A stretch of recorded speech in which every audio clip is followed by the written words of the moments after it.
ఓం మహాగణాధిపతయే నమః. ఓం గురుభ్యో నమః. ఓం శ్రీమాత్రే నమః.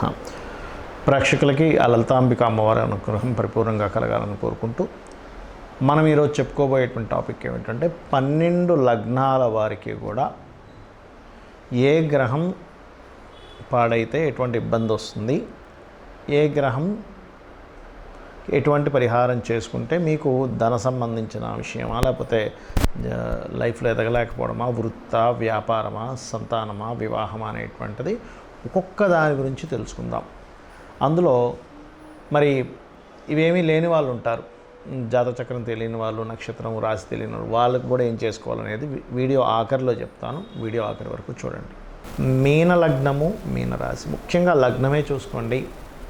లగ్నాధిపతి కనుక బాగున్నాడు, అన్వేషణ లగ్నం అంటారు ఈ లగ్నాన్ని. అంటే అసలు నేను ఎందుకు జన్మించాను, లైఫ్ యొక్క ప్యాటర్న్ ఏమిటి, నేను ఏం సాధించడానికి జన్మించాను అనేటువంటిది ఈ యొక్క మీన లగ్నం వారు అన్వేషిస్తూ ఉంటారు ఎప్పుడు కూడా. మీ లగ్నానికి ధనాధిపతి కుజుడవుతాడు, లగ్నాధిపతి గురువు అవుతాడు. కాబట్టి మీరు కనుక గురువు బాగున్నాడు మీ జన్మజాతకంలో, స్పిరిచువల్గా కానివ్వండి, పేరు ప్రఖ్యాతులు తెచ్చుకోవడం కానివ్వండి, ఒక గైడింగ్ స్కూల్స్ కాలేజ్లో అద్భుతంగా రాణిస్తారు. అదే మీ కుజుడు కనుక పాడైతే, గురువుతో పాటు కుజుడు కూడా పాడైతే మళ్ళీ అందులోనే దెబ్బతింటారు. ఇది గుర్తుపెట్టుకోండి. మీకు ఫైనాన్షియల్గా బాగా గ్రో రావాలి అంటే మీరు ఎక్కువగా భూముల మీద ఇన్వెస్ట్మెంట్ చేయడము, పవర్ రిలేటెడ్ వాటి మీద ఇన్వెస్ట్మెంట్ చేయడం చేస్తే రాణిస్తారు. అయితే ఇక్కడ ఎప్పుడు కూడా కుజుడిని దృష్టిలో పెట్టుకొని ఇన్వెస్ట్మెంట్ చేయాలి, కుజుడిని శనిని కూడా. ఎందుకంటే ఇన్వెస్ట్మెంట్ కారకుడు శని అవుతాడు. అయితే ఇన్వెస్ట్మెంట్స్ మీనలగ్నం వారు శని బాగున్నప్పుడు చేస్తే ఎప్పుడుకో ఒకప్పుడు ఖచ్చితంగా ఒక మంచి గ్రోత్కి అయితే వెళ్తుంది, అందులో ఎటువంటి డౌట్ లేదు. అయితే ఇక్కడ కుజుడు స్ట్రాంగ్ అవ్వాలంటే మీరు నరసింహస్వామి ఆరాధన చేయడము, కుజ శని రాహు గ్రహాల దగ్గర దీపారాధన చేయడం ద్వారా ఫైనాన్షియల్గా ఎదుగుతారు మీరు. అయితే ఇక్కడ 3వ స్థానాధిపతి శుక్రుడు అయినందుకు మీకు స్త్రీ శాపం కూడా కొంతవరకు ఉంటూ ఉంటుంది. కాబట్టి అయితే ధనుర్లగ్నానికి ఉంటుంది, మీన లగ్నానికి కొంత ఉంటుంది. అందుకని అమ్మవారికి ఏదైనా తీపి పదార్థాన్ని సమర్పించడం ద్వారా పోతుంది. అయితే మీనలగ్నంలో జన్మించారు అంటే తండ్రి యొక్క కర్మ వీళ్ళకి బ్యాలెన్స్ ఉంటుంది. అంటే తండ్రి ద్వారా పొందేవి కానీ, తండ్రికి వీళ్ళు చేయవలసింది కానీ, తండ్రి బాధ్యతలు వీళ్ళు స్వీకరించడం కానీ తండ్రితో ముడిపడి ఉంటుందండి మీనలగ్నంలో జన్మించిన వారికి.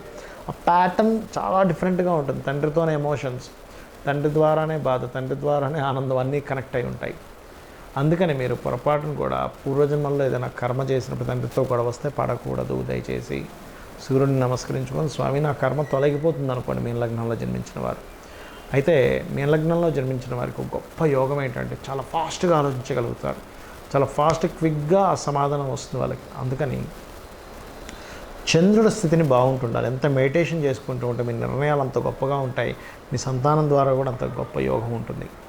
అయితే ఇక్కడ వివాహ సంబంధించిన విషయాలు చూసుకుంటే కనుక బంధువర్గం వారు, లేదా మీరు చదువుకునేటువంటి ప్రదేశంలో ఉండేటువంటి క్లాస్మేట్స్ ద్వారా, ఫ్రెండ్ సర్కిల్ మూలంగా, తల్లిగారు తేవడం వల్ల సంబంధాలు కుదురుతాయి. అయితే ఈ బుధుడు తెలివైన వ్యక్తిని జీవిత భాగస్వామిగా ఇస్తాడు. ఇద్దరి మధ్యని ఒక సబ్జెక్టు గురించి మాట్లాడుకునే లక్షణాలను ఇస్తాడు మీనలగ్నం వారికి, సర్వసాధారణ మీనం కానీ కన్య కానీ. అయితే ఇక్కడ ఈ బుధుడు ఎవరికైనా పాడయ్యారు అంటే మాత్రం అక్కడ ఇబ్బంది కలుగుతుంది. ఎలాగా అంటే ఒకటే గుర్తుపెట్టుకోండి, బుధుడు కుజకేతువులతో కలిస్తే పాడవుతాడు. అలాంటప్పుడు బుధ కుజ కేతు గ్రహాల దగ్గర కనుక దీపారాధన చేసినట్లయితే బాగా కలిసి వస్తుంది.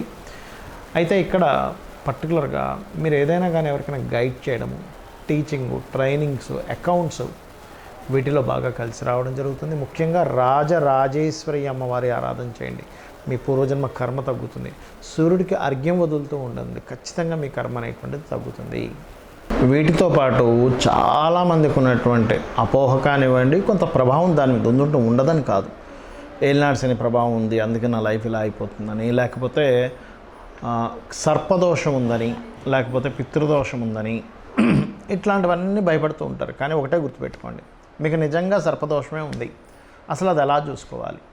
సర్పదోషం ఎప్పుడు కూడా కుజరాశుల్లో రాహు ఉండడము, లేదా కుజశని కాంబినేషన్, కుజరాహు కాంబినేషన్, ఏదైనా గ్రహం అంటే సర్పగ్రహాలైనటువంటి ఈ యొక్క రాహుకేతువులు లగ్నంలో ఉన్నప్పుడు కూడా మీకు సర్పదోషం ఏర్పడుతుంది, గుర్తుపెట్టుకోండి. అయితే సర్పదోషం ఉన్నంత మాత్రాన్ని ఏదో అయిపోతుందని అనుకోకండి. కొంచెం వాళ్ళకి సర్ప సంబంధించినవి కల్లోకి రావడం, లైఫ్ సడన్గా మార్పు రావడం జరుగుతూ ఉంటుంది. దానికి సింపుల్గా ఏమీ లేదు, ఏం పెద్దగా భయపడిపోవాల్సిన పని లేదు.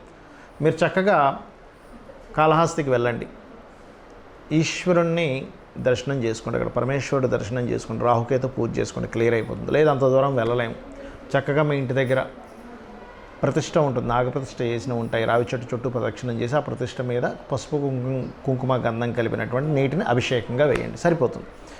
అలా కాదండి కాలసర్ప దోషం ఉందండి అంటూ వస్తుంటారు నా దగ్గరికి.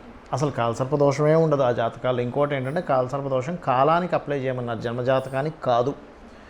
అయితే చాలామందికి అది ఎలా చూసుకోవాలని కూడా డౌట్ వస్తూ ఉంటుంది. అది ఏమిటంటే చాలా సింపుల్. రాహు కేతు ఎప్పుడు కూడా సమసప్తకాల్లో ఉంటారంటే రాహు మేషంలో ఉంటే కేతు తులలో, లేదా రాహు వృషభంలో ఉంటే కేతు వృశ్చికంలో, రాహు మిథునంలో ఉంటే కేతువు ధనస్సులో, ఇలాగా 1/7 యాక్సెస్లో ఉంటారు.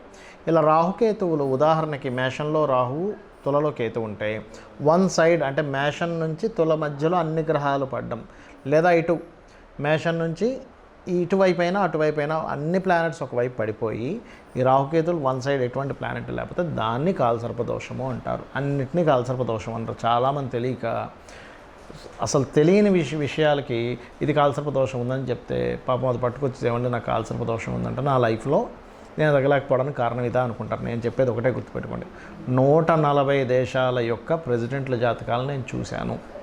వాళ్ళ జాతకాల్లో కాలసర్పదోషం ఉంది. మరి వాడు ప్రెసిడెంట్ ఎలా అయ్యాడు అనేది ఒక్కసారి మనం ఆలోచించాలి.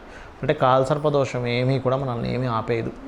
మెగాస్టార్ చిరంజీవికి కూడా ఉంది కాలసర్పదోషం. అలా అంటే ఆయన ఏమీ చిన్న వ్యక్తి, అది మనం అర్థం చేసుకోవాలి. ఇక మరొక విషయం, ఇక్కడ అనవసరమైన భయాలు పెట్టుకోకుండా ఏలినాటి శని నడుస్తుంది, అర్ధాష్టమి శని నడుస్తుంది, అష్టమ శని నడుస్తుంది, ఏం భయపడక్కర్లే. శని ఎప్పుడైనా నడుస్తున్నప్పుడు మధ్యాహ్నం పూట నిద్రపోకుండా ఎక్కువ వాకింగ్ చేస్తూ శ్రమ పడుతుండండి. మీ అంతటా మీరు కనుక శ్రమ పడుతూ కాస్త పేదవాళ్ళకి, ఏజ్డ్ పర్సన్స్కి మీరు ఏదైనా సహాయం చేస్తుంటే ఆ శని భగవానుడు సంతృప్తి చెందుతాడు, ఏమీ అవ్వదు.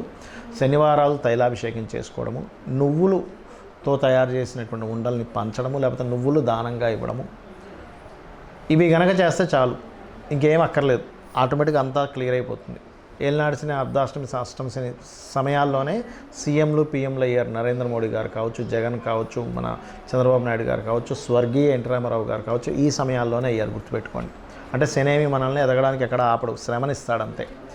ఇక పితృదోషాలు, మాతృదోషాలు, స్త్రీశాపాలు ఇవన్నీ అలా ఏర్పడతాయి. శుక్రుడు పాడైతే స్త్రీశాపం. అప్పుడు ఏం చేయాలి? స్త్రీల ద్వారా ఇబ్బంది వస్తున్నప్పుడు వాళ్ళతో కొట్లాడకూడదు. నేను పూర్వజంలో చేసిన కర్మ అనుకుని అమ్మవారిని ప్రార్థించుకోవాలి, శ్రీమాత్రే నమః అనుకోవాలి. పితృదోషాలు ఏర్పడ్డాయి, అమావాస్య నాడు స్వయంపాకం ఇవ్వాలి పెద్దలకి. అదేవిధంగా మాతృదోషం ఏర్పడింది, తల్లితో ఏదో ఇబ్బంది ఏర్పడడం, తల్లి యొక్క బాధ్యతలు మీరు చూసుకోవడం జరుగుతుంది. అలాంటప్పుడు కూడా శ్రీమాత్రే నమః బ్రహ్మాండంగా పనిచేస్తుంది. ఇది అర్థం చేసుకొని మీరు జ్యోతిష్శాస్త్రం అంటే ఒక వెలుగుని చూపించేది కానీ భయపెట్టేది కాదు. కాబట్టి ఈ రకంగా మీరు కనుక తెలుసుకొని వెళ్తూ మీ పర్సనల్ చార్ట్లో గ్రహాలు ఒక్కొక్కరికి ఒక్కో రకంగా పనిచేస్తుంది. ఒక నక్షత్రం వాళ్ళందరికీ ఒకలాగే జరగాలని లేదు, ఒక లగ్నం వాళ్ళకి అందరికీ ఒకలాగే జరగాలని లేదు. ఎందుకంటే వీళ్ళు పుట్టిన సమయానికి వాళ్ళు పుట్టిన సమయానికి గ్రహాల్లో తేడా ఉంటుంది. కాబట్టి అది తెలుసుకుంటూ నిత్య దేవతారాధన కనుక ఎవరైతే చేస్తారో, నిత్యము అమ్మవారి ఆరాధన ఎవరైతే చేస్తారో, దేవీ భాగవతంలో చాలా స్పష్టంగా అమ్మవారి చెప్పింది ఏమని, నా భక్తుడు ఎవరైతే ఉంటారో అతని యొక్క తలరాతని బ్రహ్మని పిలిచి మార్పిస్తుందట. కాబట్టి ఏమీ టెన్షన్ పడకండి, అమ్మవారిని నమ్ముకోండి, అన్ని శుభాలు జరుగుతాయి. శ్రీమాత్రే నమః.